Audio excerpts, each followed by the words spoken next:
and I survived on public housing, public assistance, public schools, and church kitchens if there wasn't food anywhere else.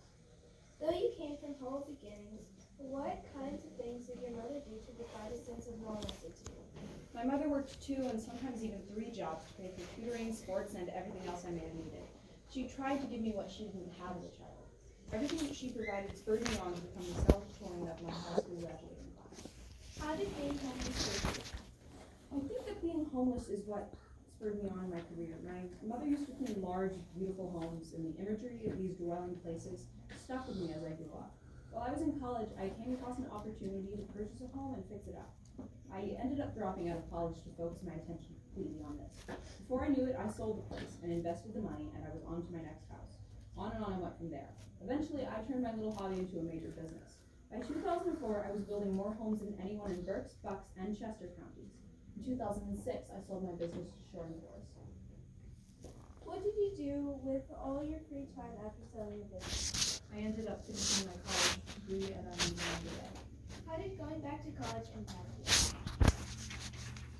Well, I went from being a young kid who dropped out of college to an individual who not only finished what she started, but I put the cherry on top by obtaining my MBA. I am now not only able to build structures with style, but I can also carefully balance speed of construction without compromising quality. When was Project Z born? Project Z started January 1st, 2010. What influenced your decisions to create Project Z? I realized that there was a tremendous need for public housing. My goal was duplicative. I wished to make the world a better place. In doing what was right for humanity, I understood that it would also reap benefits for me and my mother in my retirement years. Who did you hire to be your trusted site manager? I hired Emerson Turnitin. Why did you hire Emerson? I hired Emerson Turpin because she was just the kind of person I wanted. She was someone who could get things done right and quickly, and someone who understood the regulatory structure enough to not endanger the priceless lives of my workers. Why did you choose Franklin's Trench for Project Z?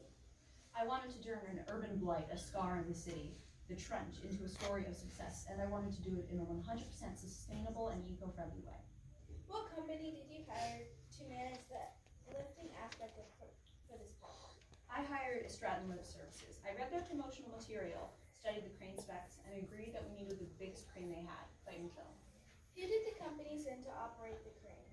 They sent Micah E. Stratton. Stratton Lift Services was his family's business. His mother founded the company, and he had almost exclusively worked on fill for 18 years. He was the absolute best person for this job. He was the one that gave the spec sheets to me.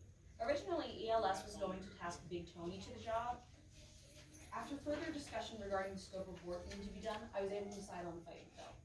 Your Honor, I am handing the bailiff what has been marked as Exhibit 5. I have provided a copy for the opposing counsel. I request permission to show Exhibit 5 to the defendant. Permission?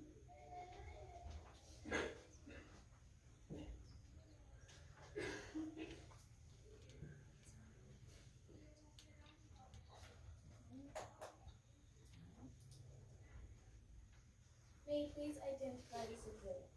This is attachment A for Fight and Fill's spec sheets.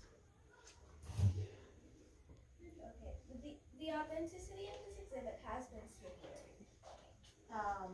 Prosecution, do you have any objections to this? Okay, all right. It is now admitted as evidence, exhibit number 9? 5. 5. Oh, We've no, already it's been we've already entered it. Okay, so all right, Just another copy of it. it's another copy. Okay. Okay, what made Fighting Phil a better piece of equipment for their job? Big Tony, the crane we were originally going to use, was rated to carry a maximum weight of 2,300 tons. After I reviewed the spec sheets, I realized that though 2,300 tons was 85% of the crane's actual maximum threshold, and it could have lifted 2,300 tons with room to spare, I ended up deciding to go with Fight and Fill, and I ended up paying a hefty expense to get it out of a prior contract to do so. I am sure that the picture can be painted that I am all about money at the expense of safety. Yes, speed is vitally important to me, but so is safety. A good contractor can achieve both on their work site.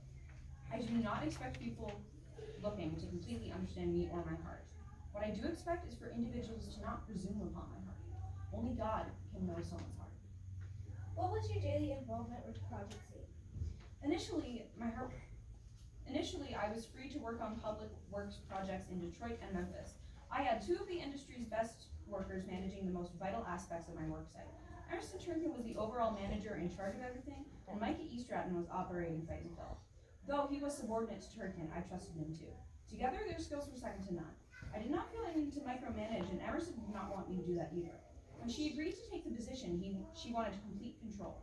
I suppose that she had heard about my younger years in this business. However, I have become much more mature and accomplished since the days of building McMansions.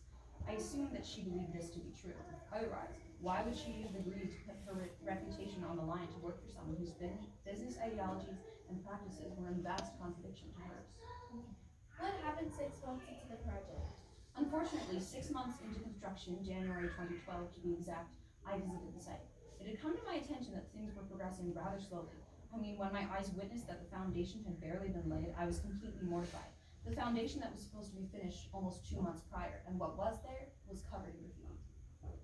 Who did you question about the lack of progress? Obviously, I went straight to Turnkin. She was the woman in charge. What did she have to say about the delays? When I confronted her, she mumbled something about squatters sabotaging the work. I must confess, I lost my temper. I had trusted this woman with my largest project yet. I chose her to be my trusted right hand. I could not wrap my mind around how a woman of her reputation was failing to get the job done. I understand that safety is vital. However, she was aware of the promises we gave to the city regarding our deadlines.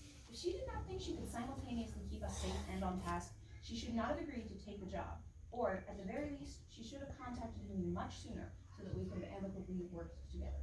What happened next? It came to my attention that we were spending well over the necessary amount of time doing our safety checks because squatters were invading our work site. From then on out, I ordered Turnkin to strictly follow what the code required during safety checks and be sure to protect our employees. How did you speed up the safety checks? I worked to solve the problem that was giving us our issues to begin with, the squatters.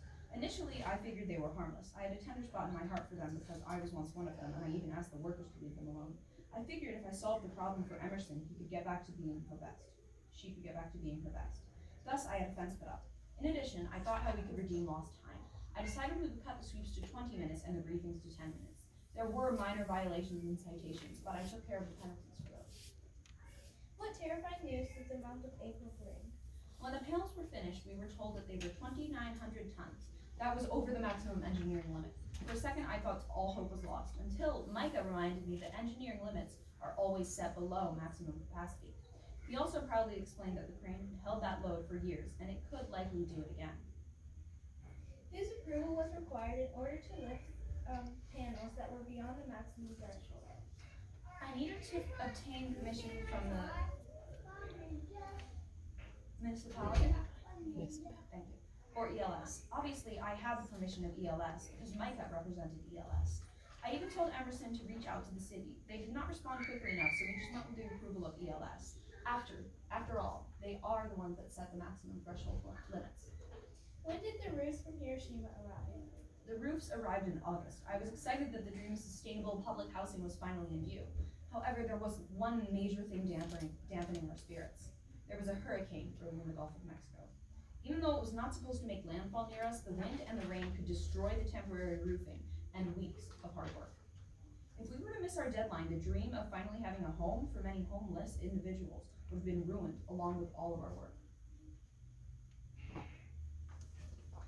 Your Honor, I am handing the bailiff what has been marked as Exhibit 6. Okay? So that's it. You can just hand it over.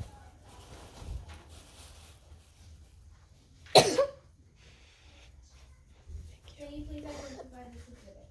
This is the OCIS report. How did you go about deciding the next step? I hosted a team meeting. I outright asked the question, is it safe to lift?